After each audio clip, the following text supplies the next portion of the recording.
chapter 19, 28 to 29. Gusto ko po siyang basahin sa Tagalog na lang, yung next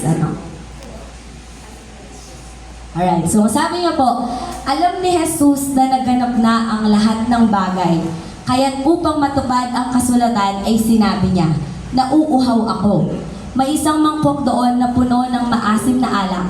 Inilubog niya ito rito, ang isang espongha, ikinabit yon sa kanyang tangkay ng hisopo at inilapit sa kanyang bibig. So medyo malalim po, no? Yung layman's term or sa madaling salita, may ipinainom sa kanya na hindi tubig. So it's like a vinegar or sour na liquid.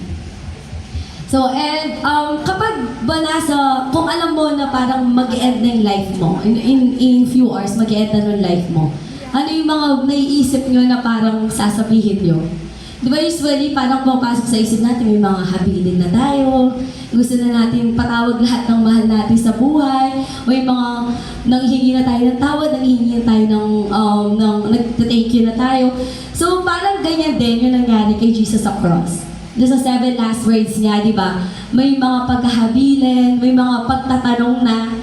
But if you come to read yung 7 last words, yung pinaka part lang nung 7 last word na lumabas yung personal desire niya ay sa 5th word. Kasi diba yung first word parang yung forgive them, parang about sa others din. Imagine in pain ka na pero inaasuban ng forgiveness.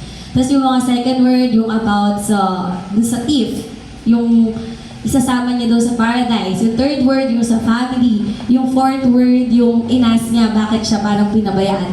Not until this 5th word na lumabas yung personal desire niya. Parang siya na to, gusto kong uminom, nauuhaw ako. I thirst. So parang di ba tayo, kapag uhaw na uhaw tayo, anong una natin hinahanap? Water, malamig na water, pero yung ibinigay sa kanya, hindi ganon. So in this 5th word, dito lumabas yung parang kung titignan natin, yung personal desire ni Jesus.